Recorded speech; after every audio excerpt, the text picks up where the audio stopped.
Ladies and gentlemen, we're here. I'm part of the Kliq, isn't everybody? Yes! Yes! Yes! I got an idea, yeah. Beat up John Cena!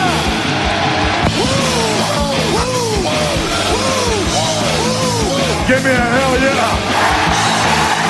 Oh, a little bit of the bubbly. Too sweet!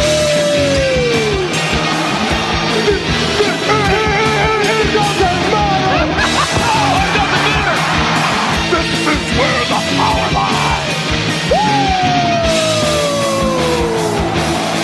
I am the man. Beat me if you can! Come on! It's showtime, folks! The following episode is scheduled for one fall, and it is for your listening pleasure. This is In The Kliq. What's up, everybody? Baby Huey here, and joining me once again is my brother Tommy. How's it going? I'm doing good. And also joining us from Pro Wrestling 101 on Instagram, it's our good brother Richard. How's it going? Hey, everybody. Conrad Thompson here. See, everyone's listening. He's like, what? What are you talking about? Or, what? What? Sorry, that's the episode I'm listening to. Okay. Well, you know. Okay, for all the Kliqsters listening right now, you're probably thinking, what the hell are you guys talking about? This was what we're talking about off the air. Hey, if they're listening to this podcast, they know who Conrad Thompson is. Oh, yeah, absolutely. Absolutely. No So question. I finally started getting, based on Richard's recommendation, jumping on board on the Something to Wrestle train. He's now joined the Conrad Thompson empire of podcasts. So I was listening to the one you told me to check out, Austin Walks Out, or Austin Leaves episode. And so about halfway through, but at one point they were doing a live read for whatever product, and Conrad's reading the copy points, and Bruce Pritchard just keeps going, what? What? What? You should, when you're done with that episode, you should listen to the Demolition episode, because Bruce does an entire ad read as Demolition. Oh my Wow. God. Both Axe and Smash? You want to get stronger and harder? Take Blue Chew. Oh, that's awesome. I cannot wait. So yeah, it's pretty amazing. Like I see there's like hundreds of episodes, and I'm at the point, it's like, okay, what topic do I want to hear about? And like, let's go back and re-listen and re-experience from their point of view of storytelling. So it's really cool. I'm digging it so far. But for this podcast, In The Kliq, of course, thank you to everyone for tuning in once again. We got a lot of stuff to talk about. It was WrestleMania Backlash tonight, and we'll talk about all those matches and give our thoughts on it. Yeah. Very fun show. But first thing first, unfortunately, we got to start on some sad news. And it came out Friday afternoon, I want to say, with the passing of New Jack, who, of course, was an ECW original, ECW legend. His real name, Jerome Young, passed away at the age of 58 years old. His wife reported he died from a heart attack at their home in North Carolina.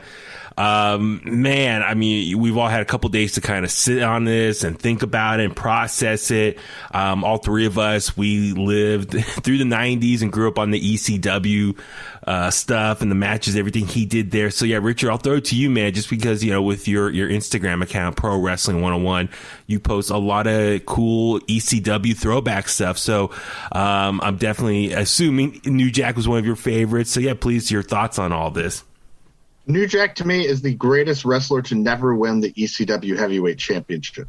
Look, Sandman won the belt 5 times. And to me, like, Sandman's in-ring ability is everyone knows it's trash. But if WWE had Sandman from 98 today, he'd be the heavyweight champion because he was so over.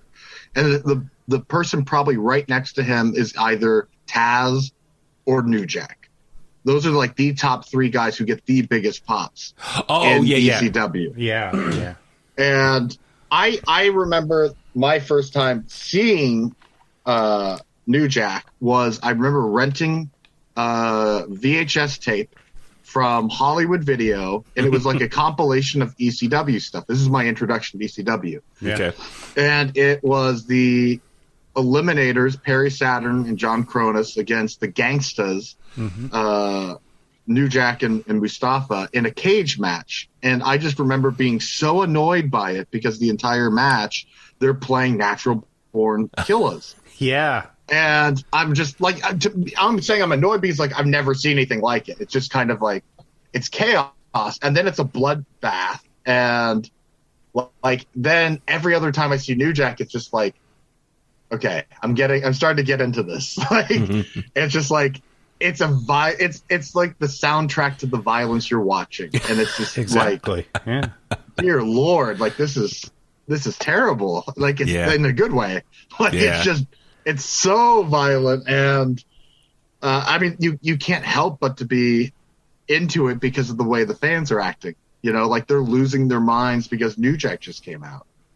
Yeah. So, yeah, I'm with you. Just, for Tommy and I think we told you before, either in person or on this podcast, like, our introduction to ECW was here, where we live in Alameda. We had the local cable access channel we used to watch. And Dr. Mike Leno. Yeah, he had a show, Canvas Cavity, and he would show... he's like, hey, there's this new promotion just getting a lot of attention out on the East Coast called ECW. Yeah. And he show highlights from... He would show highlights from that. Yeah, this was from mid-90s. Yeah, so Tommy and I would watch that, and that's what was our first introduction. And then I remember watching their first pay-per-view in April of 97. Yeah, and then later on we had one of those cable boxes we were able to watch the pay-per-views and everything, so we started watching that on a regular basis. And then New Jack was one of the main people on that roster that stood out, was a big fan favorite. I mean, God, every time he came out, the crowd loved him. Like, it was amazing. Like, I think no matter what he did, he was always going to be a babyface. No matter what, when his song comes on, you knew shit was going down. Yeah, I mean, Philip was telling me, how it reminds him, Stone Cold, when the glass breaks, you knew something was going down in WWE. In ECW, when New Jack's music hit, you knew something was about to go down. When you hear that gunshot, and then followed by Dr. Dre and Ice Cube, on some murder and shit. It's something else. It was the most over-themed in ECW. It's hard to find some of that stuff now with the music based off of WWE taking things down, like copyrights to the music, because ECW illegally used that music. So, however, there are still ways of finding it.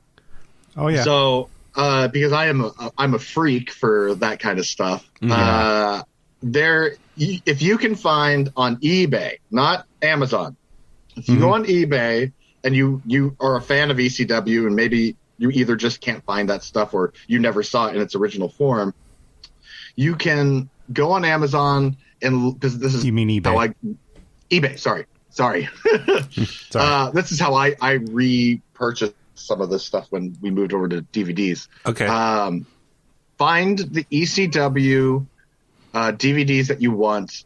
Look who's on it. If New Jack's on it or Sandman, because those are the entrances you want to capture. Okay. And look for the ones that are distributed by Pioneer Entertainment. Pioneer Entertainment, got it. If it's not Pioneer Entertainment, it's WWE, and you're not going to get it with the music that you want. Really? Gotcha. Yeah. Interesting. Okay, good to know. Yeah, because I mean, obviously, WWE bought out ECW. Well, 2001. Because there's some copyright stuff. So there's it's either Pioneer. Don't get the ones that are RF video, because those are ones that Rob Feinstein, noted pedophile. Oh, jeez. Because he used to help fund the filming of ECW. Gotcha. So he has some sort of rights to the product, and he's still selling ECW DVDs, but they're it's with the shit music. So oh, really? So they redubbed it out or put new music in? Right. They put the same music that WWE is using on the network. Oh, wow. Okay. So Pioneer. So go experience New Jack the right way is what I'm saying. Yeah, I hear you. That was the thing is, New Jack, he wasn't a super great wrestler. I mean, I know with like Smoky Mountain Wrestling, he was definitely more of a wrestler there. But once he came to ECW, it was more just jumping in the ring, brawling, kicking ass, these using objects, jumping off of balconies, throwing Vic Grimes off of a scaffolding. The second and third story balconies at places. I mean, it was just insane. I mean, us as kids, like, oh my God, this is insane. This is awesome. And plus, I remember the fall he had. Was it which one? Was it the match? Vic Grimes. Vic Grimes, yeah. Yeah, where he fall and he fell hit on his head. head. Yeah, and if I remember correctly, he kind of lost a sense of his taste after that. New Jack? His sight. His sight, right. Yeah. His sight. And that's the thing. Everything we're talking about here, if you haven't yet, please go watch his episode of Dark Side of the Ring from last season, season 2. It's on ViceTV.com or Hulu. That one, it really documents his whole career in that hour window. And he was trained by Ray Candy, if I'm not mistaken. Yeah. From World Class. Right. In Georgia. Right. Yeah, so no, do yourself a favor, watch the Dark Side Ring if you kind of want like the highlights of his career and learn who he is, and then like you said, follow Richard's recommendation and getting some of those old DVDs off eBay and learning more about his career.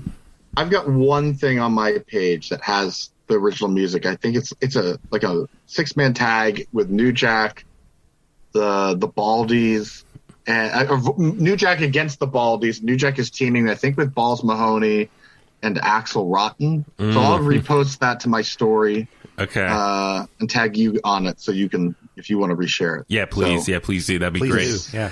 It's something else. It's weird if you guys watch it on the network and you hear this music and you're just not quite sure why, but like then you get the version I have, you can actually hear the people singing along. So. Oh, really? Oh, man. Yeah. So that's the, and it's as sad as he passed away, obviously. I'm just glad Dark Side of the Ring was able to document his career before he passed away. So now at least with him speaking on behalf of his, giving his viewpoints on, his life. So at least it's documented.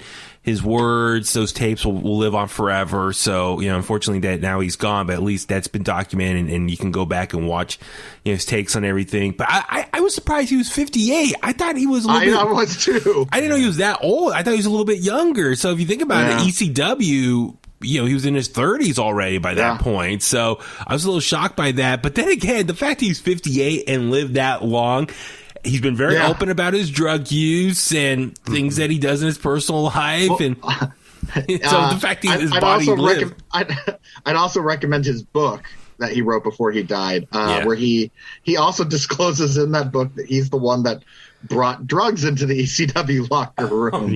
So it's crazy. What a life. And then obviously I didn't know too much about the Smoky Mountain stuff. So Dark Side of the Ring showing that stuff and some of those infamous promos he cut, and OJ Simpson. That was a great one. Yeah. That was a great man, it was just insane. Just Tommy and I were listening, was at the Cornet yesterday, I guess, when they were wrestling in the South, and how much heat he would get from the crowd, and he would take Confederate flags from Lance Storm was talking about that. Oh, Lance Storm was talking about that. I'm sorry. Yeah, Lance Storm was talking about he would get Confederate flags from Tracy Smothers. And then Tracy Smothers, New Jack would use it, make fun of the Confederate flag, wipe his ass on it and stuff. And then everyone would go to Tracy Smothers and buy more Confederate flags. So Tracy Smothers loved it because he was selling more Confederate flags. He was making crazy money. And then eventually, I think he started giving New Jack a cut because it was him that was helping motivate people to go buy from him. So it was just funny that New Jack being, totally making fun of the Confederate flag actually helped make more money. Yeah, it was a win-win. It was awesome. There's so much we can talk about with New Jack. So yeah, do yourself a favor, check out some of his matches. I always love how someone gets their ass kicked in the ring and he'd be the one to make the big save and come running out there and just kick ass. And that's something that was always really cool. Yeah. Man, and XPW afterwards. I was really surprised. I mean, I always wonder if he had a chance in WWE, but I think he was just so out there. Probably wasn't a good fit in the early 2000s. He was just one of He was just one of pro wrestling's most infamous outlaws, and I think that's what he wanted. You know? Yeah, totally. So, man, I think if the money was there, he could have curtailed his verbiage because, I mean, dear Lord, was he a good promo. Yeah. Oh, yeah. You know? He's one of the best. I think not a lot of people give him credit for. He was so charismatic. He's definitely up there. And I know his wife posted like, if you want to help support with some of the costs, everything, they're selling some New Jack mask and some action figures and stuff. So if you follow him on social media, you can see the links to buy some of that new merch that's out there. So yeah, man, rest in peace to New Jack. Thank you for the memories, entertaining us as kids growing up in the 90s. And Paul Heyman. The masks and T-shirts are not available because they sold out. Oh, damn. That's there you awesome. Go. That's great. Awesome. That's really cool. But also, check out Talking Smack this week. Paul Heyman cut a really cool just promo / remembering tribute to New Jack Jerome as Young. well. Yeah. And threw up the X sign at the very end. So that was very cool. So, yes, rest in peace to New Jack. All right, let's move on over to the big pay-per-view tonight. WrestleMania Backlash, the first pay-per-view post-WrestleMania. What do you think of them using the name WrestleMania? Why can't they just say Backlash? Like, I know, Richard, you were saying it was just more of a continuation of these stories just playing out, right? Yeah. To me, like, I wasn't the biggest fan of it at first, I'll say, because, I don't know, it felt cheap. But them saying it on the pay-per-view tonight, I just kind of came to the conclusion is like, it doesn't really matter, you know. Yeah. It is the. I mean, when it was just Backlash, it is the Backlash to WrestleMania anyway. Mm-hmm. Yeah, the fallout from that. Yeah. So it's definitely, if we want to go around the room real quick, our quick thoughts, it's technically a B-level pay-per-view. It's not one of the big four. Yeah. I know in the past, especially in recent years, I think for a lot of us fans, when it comes to these B-level pay-per-views, if the build up to it was, subpar, we all kind of low expectations going into it. But a lot of times WWE, for whatever reason, can over deliver on the pay-per-view, and it turns into a really fun show. So with that being said, like I said, our expectations going into this were so low. We don't expect a whole lot from it, but in reality, it turns into a badass fun pay-per-view. Richard, is that for you as well? Kind of going into this? Absolutely, yeah. It was a lot of fun.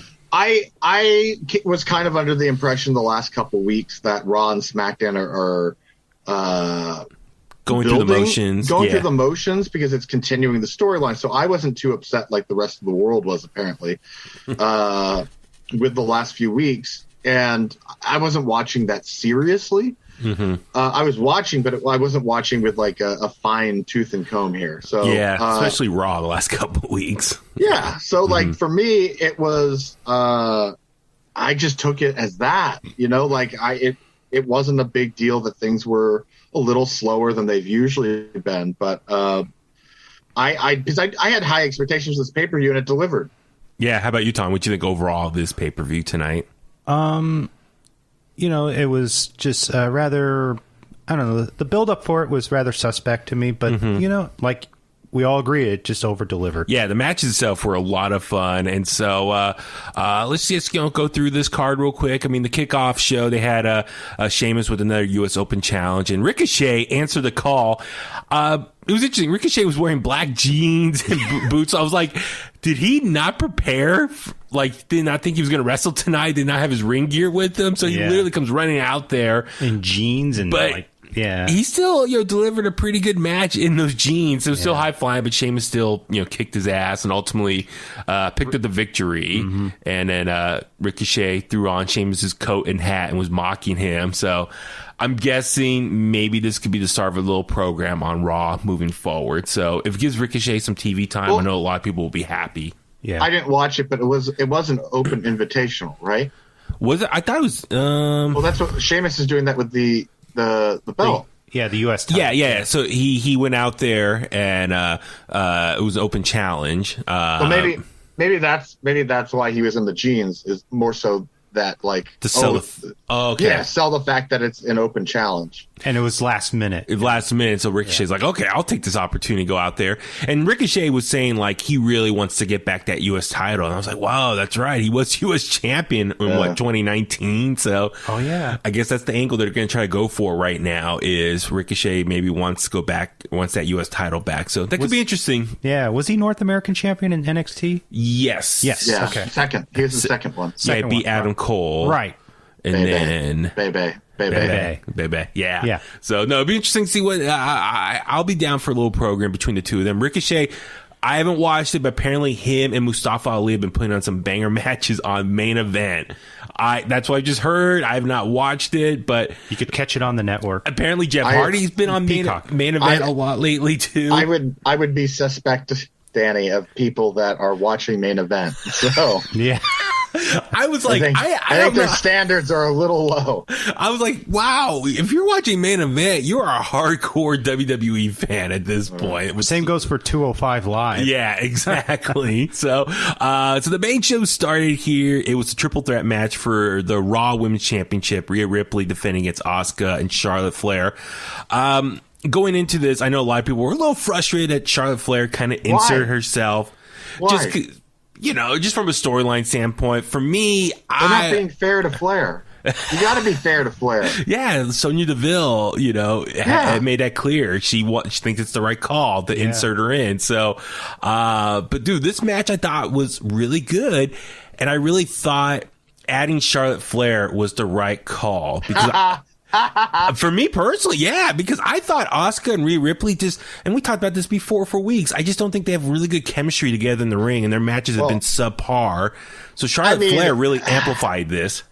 Is she Charlotte Flair? Yeah, absolutely. She's amazing. So she's the queen. Yeah. So how'd you think of this match? I loved it. Yeah. I thought I was almost upset that they put this on first because I'm like, before the match even started, I kind of figured, how is anyone going to top this? Yeah. Those three women,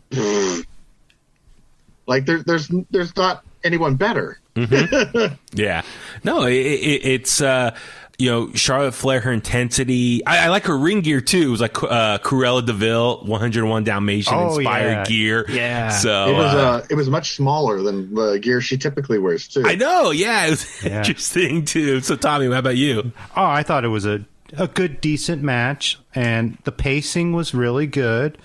A decent action throughout the match. I mean, there was moments I thought it was a little bit sloppy in between.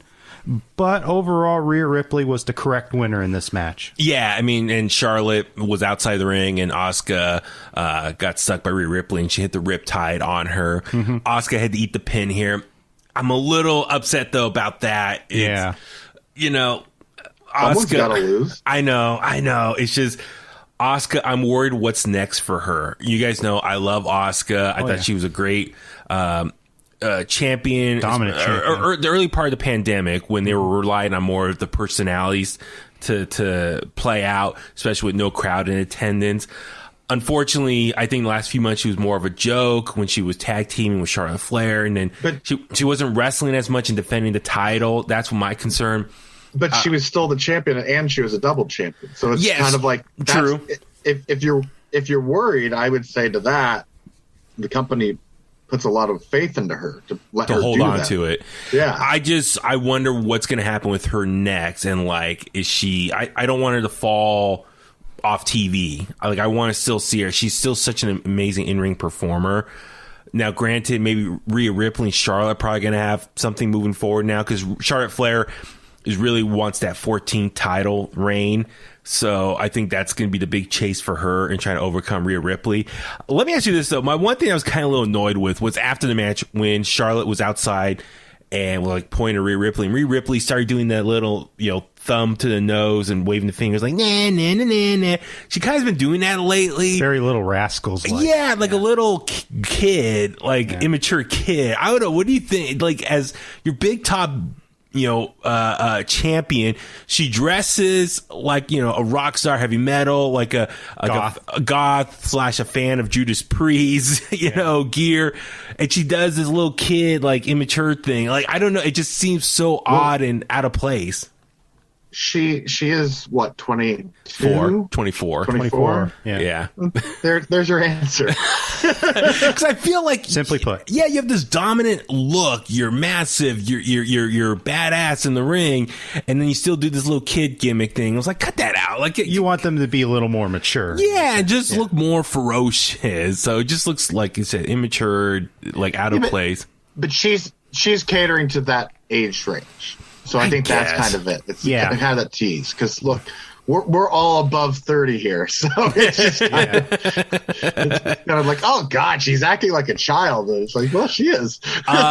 So it's interesting. Yeah, so it's gonna be interesting to see what happens. So just speaking real quick on the women's side of things, I just want to acknowledge, on SmackDown this week, Natty and Tamina won the women's tag team championships, defeating Nia and Shayna Baszler. So big moment. Congrats to them. Tamina was extremely happy and emotional. Just her first title in 10 years with the company. Yeah, but she's been injured for 6 of those years. Exactly. Yeah, exactly. No, but I was going to ask, do you think Nia and Shayna Baszler, do you think maybe they should break up and maybe each of them could maybe go after Rhea Ripley now as possible opponents for her? Yeah.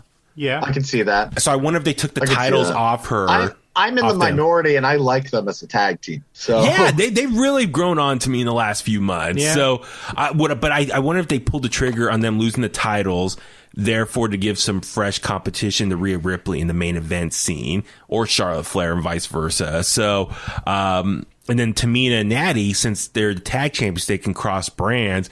I wonder if we'll start seeing them more on Raw as well. So the women's division on Raw moving forward might be a little more interesting, a little more fresh faces now because of this title change on SmackDown. So just something to keep an eye out for.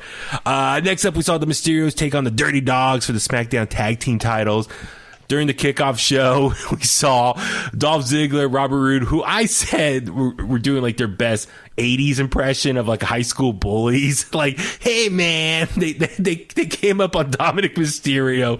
They cornered him. Dominic was like the poor freshman kid who's like, what's wrong? Like they're picking on him and they push him. They throw whatever big, heavy, look like a wrapped up couch or something onto him. He gets injured and he's too injured. He can't go out to the ring. They're just missing the mesh gloves. I know, that's one thing. The fingerless mesh gloves. But they seem like, the bully from Karate Kid. Like, hey man, you're too young to be, you can't handle with us. And they're Johnny, yeah, from Cobra Kai. So Dominic Mysterio's still injured. Ray's like, you stay here, I'm gonna go fight them 2-on-1. So we actually had, for the majority of this match, a 2-on-1 handicap match for the SmackDown tag titles. But I enjoyed this. I thought the Dirty Dogs really show how great of a heel tag team they are.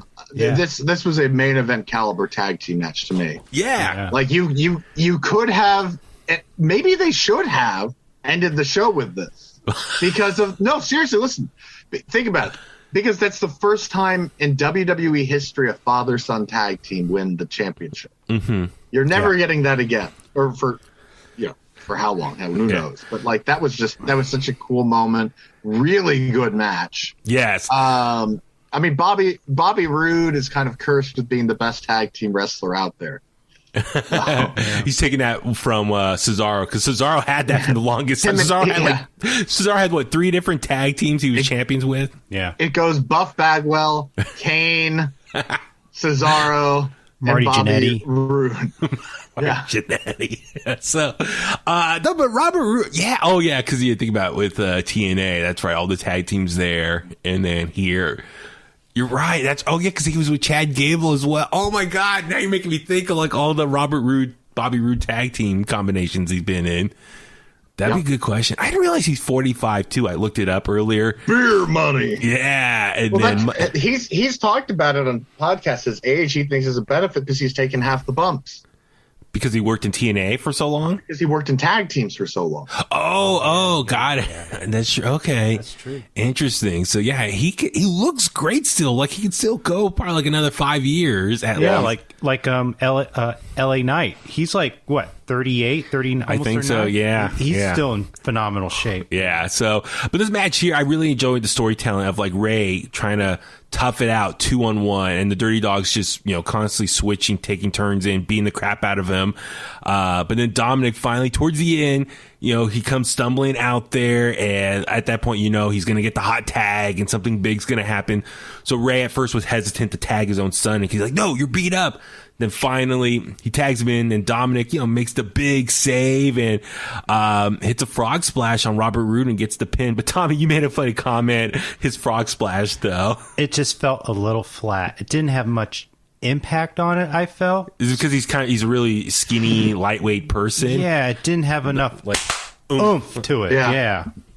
But nonetheless, he pinned him. He got the win, and great moment, Richard, as you said, father-son first combo in WWE to win the tag title. So really fun, emotional moment. Yeah. And so, the dramatics of it, Dominic overcoming his injury to help save his dad. And so they're going to play up on that for a bit. But I still think the Usos are going to take it off them in the near future. Yeah. So enjoy it while you can. Yeah. They're probably going to be champions. Probably going to be a little bit of a short reign. But I think the Usos are going to come for it pretty soon. Yeah. Next up, the match that probably got everyone talking, unfortunately, probably for the wrong reasons.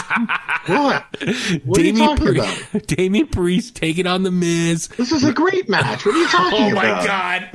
A lumberjack match filled with zombies around the ring. With zombies. I didn't get an appearance from the ECW zombie. Damn it. And then Are you sure? Sandman should have came out and hit him with the stick. Kendo Exactly. stick. That would have been A awesome. kendo stick. This was great synergy. Yes, it was promoting what Army of the Dead. Army of the Dead. With coming Batista, to Netflix right? next week with Batista. And Batista did the voiceover beginning the pay-per-view as well. I thought that was kind of cool. Sure. Yeah, because now it makes sense. Because Damian Priest was it last week cut a promo on Raw and referenced, I don't care if it's aliens or zombies. Miz is not going to get out of the ring. And so now it makes sense. That was a little Easter egg for this match. It was a lumberjack match with lumberjack men or people as the zombies. I'm not gonna lie. When this match was going on, I was thinking of Michael Jackson's Thriller in my mind. I loved it. Well, it's cool. They turned off all the screens in Yeah. the Thunderdome with the fans and just made it like they changed the setting of almost like a dark graveyard or scary plays. Okay, let me ask you this. Considering AEW outwardly will try to do video game bullshit in the middle of a match and people complain about this, they gave you a video game match and it was better than probably anything that they've ever tried to do. The arcade. Oh god, what was that? I was thinking of it as a cinematic type match. Yeah, it was it almost. I liked it. I had fun with it. Okay? And so it really Well, was. that's partially because I love zombie anything. So. Well, no, but honestly, this match was one big advertisement for Army of the Dead, the Batista movie. Even at the end, when Damian Priest wins, he shoots up at the ceiling, and you see the logo for Army of the Dead show up. So it was like, oh my god! I hope they got their money's worth tonight. But Richard, it was funny, going on Twitter during that match, and just everyone just having a whole shit fit, just crazy upset and just oh my god, this is terrible. They're all outraged and triggered. I try to have fun with this. Obviously, I see the silly. I know the silliness of it, and it's ridiculous, especially with this. And you see the stuff with Alexa Bliss lately. A lot of people are hating on WWE right now because they're trying to go back to the more magical stuff right now. Do it. You want more magic? I want more magic. I want more. I knew zombies are real. This was proof. I mean, dude, MVP of this match was Morrison, though. He comes out. Well, that's the only thing I didn't like about the match. Is that when he was being pulled away, there should have been more zombies on him. They did it right when they grabbed Miz at the end. Okay, so Morrison, he climbs the top of the barricade and he was going to try to probably jump in, but then the zombies come up, grab his legs, pull him down. Yeah. He's like, no! It was terrifying. I was like, I hope with it, because, he does aspire to be an actor. I hope if they have an Army of the Dead sequel, he should be in it after this performance. Sure. He gives a gutted performance. He knows how to fight zombies. But it was just funny, they're fighting each other and they go on the ring and they got to fight the zombies and then fight each other again. It was just so silly. I was just like, it was good. It was really good. And then Damian Priest wins and then the zombies come in and just eat the Miz like a dog pile. Yeah. He's gone. We probably won't see the Miz again. It's Dawn of the Dead. So that's what I want to know. Is Miz and Morrison, are they gone completely now? Yeah. They should return. That's it. They return on Raw tomorrow night as zombies. They have to. They're like, I don't know why this is funny to you. I'm taking it very serious. It's the same with the Fiend. It's seepage and being on fire. Yeah, and, seepage. That's do you right. think the Miz had seepage after getting eaten by the zombies? There's nothing to seep. He's gone. They ate up all his bones and everything. They're gonna have to reanimate him if they want him back. I will give credit. I saw on Twitter someone said Damian Priest, is probably earning some big points with WWE creative or management because this movie, which is a big promo for Army of the Dead, Bad Bunny, big promo for his tour. So he's the guy you put with if you need to promote something that WWE is trying to do some synergy crossover with. He's got the Midas touch. Everything he touched turns to gold. Yeah, so I think, Batista needs to give him credit. Big Daddy Cool Damian Priest. Yeah, exactly. Oh man! And then next up was the SmackDown Women's Championship match. Bianca Belair defending against Bayley.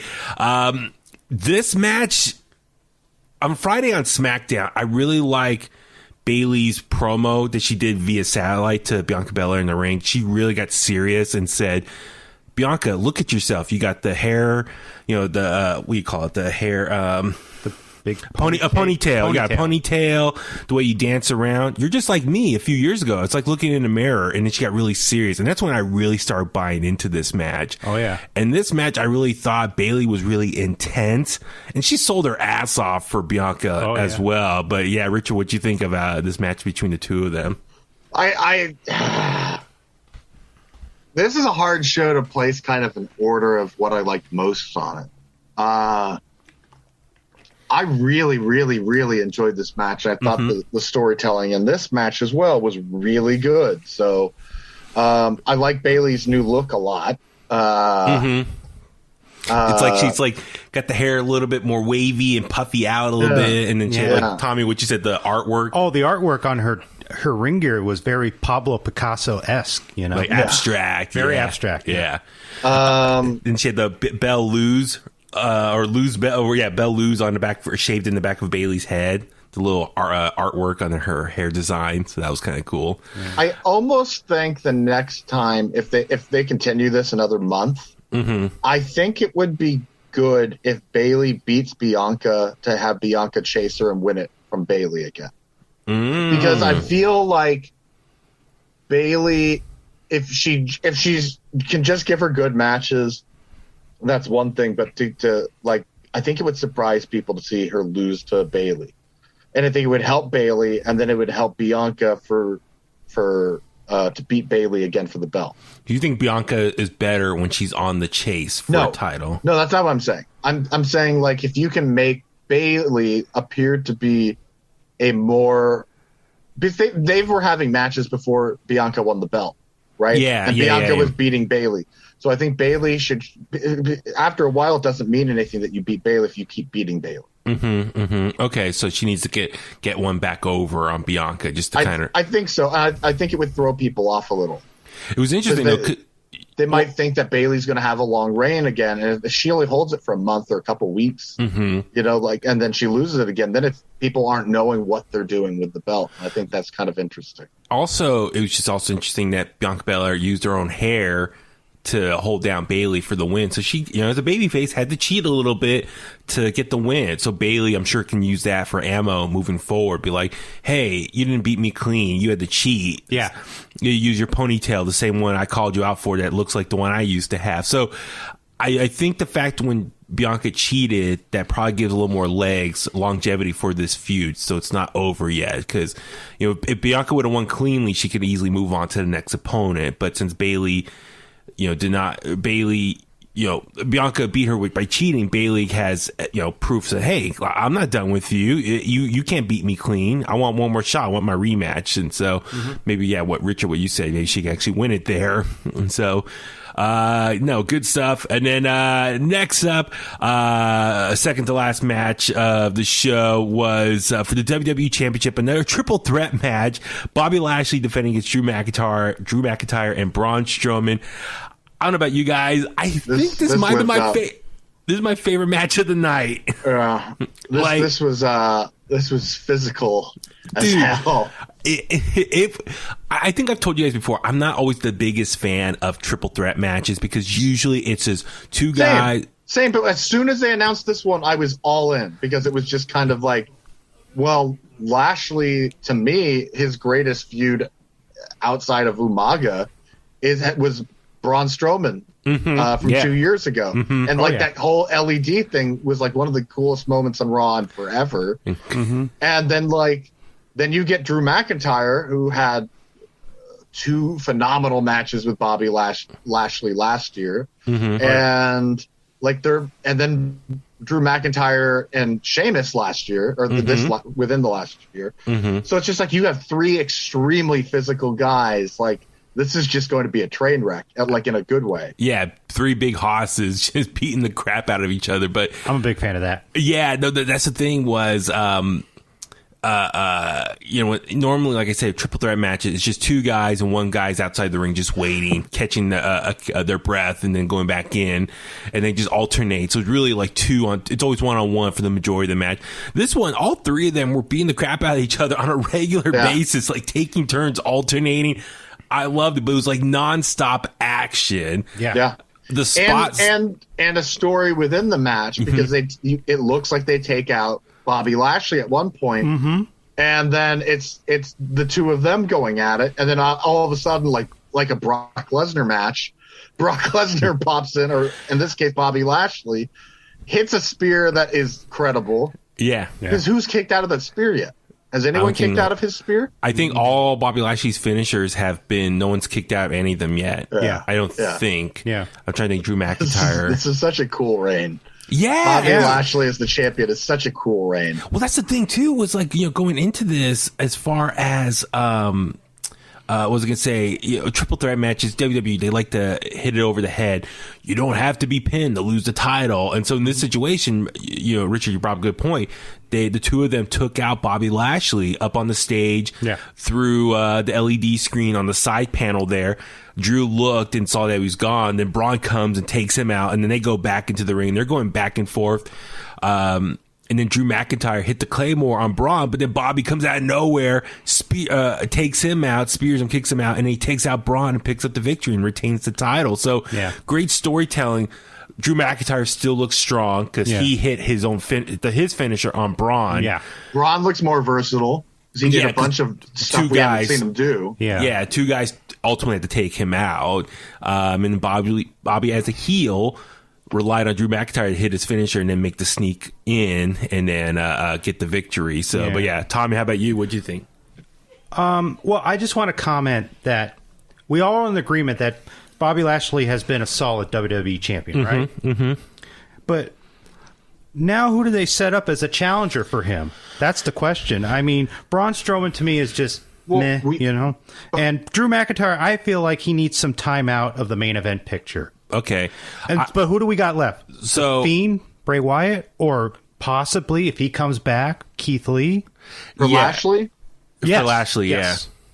So I think with Drew McIntyre, I think what they're going to do is get him out of main event scene for right now. Jinder Mahal is back on Raw. I forgot about Jinder Mahal. He's back, and he's got the 2 guys with him. So Drew and Jinder obviously have history, 3-man band. Oh, yeah. So I think that's a way of keeping Drew occupied out of the title scene for right now. Him and Jinder can have a program right now, even probably starting this week. Yeah. Braun Strowman, I don't know. What do you do with him? Well, you could do Drew and Braun. That could work too. Yeah. Because we just mentioned like the common factor between that triple threat is both of those guys had great matches with Bobby Lashley, but they didn't have great matches with each other. Yeah. Yeah. So with Bobby, next up for him is maybe does Keith Lee come back? That's what I want, but we'll never know. I mean, well, hopefully, we'll get some answers maybe in the next episode of Raw, like what's next for Bobby Lashley. So let's have some time apart for Drew and him, and maybe revisit that down the road. Who knows? Maybe SummerSlam or sometime later. I mean, I think Drew is destined to win the championship again within the next 6 months to a year. Yeah. But in the meantime, Bobby, like you said, Rich, I love this title reign, but you got to give him some new opponents to take out. And so, and he's low key, very dominant, like Roman Reigns has been. You know what I mean? Like he's been taking out. Like you have all these guys coming leveled. out. It's leveled. They're almost like one on the same level right now as far as title reigns. But speaking of Roman Reigns, last but not least, the main event, Roman Reigns taking on Cesaro for the Universal Championship. Man, Tom and I were talking off the air. Richard, do you think this is a match of the year candidate right now? It was really good. I mean, we really enjoyed this match. because there wasn't really any interference, I would say that's would be in the top 10. Right. Yeah. Just, it was clean. It was It's fun. this match, or we had Ciampa and Walter. You know, those are my top 2 so far. Yeah. Dude, but Richard, I love the storytelling here. Like early on, Cesaro falls out of the ring, his right arm and shoulder's injured. Yeah.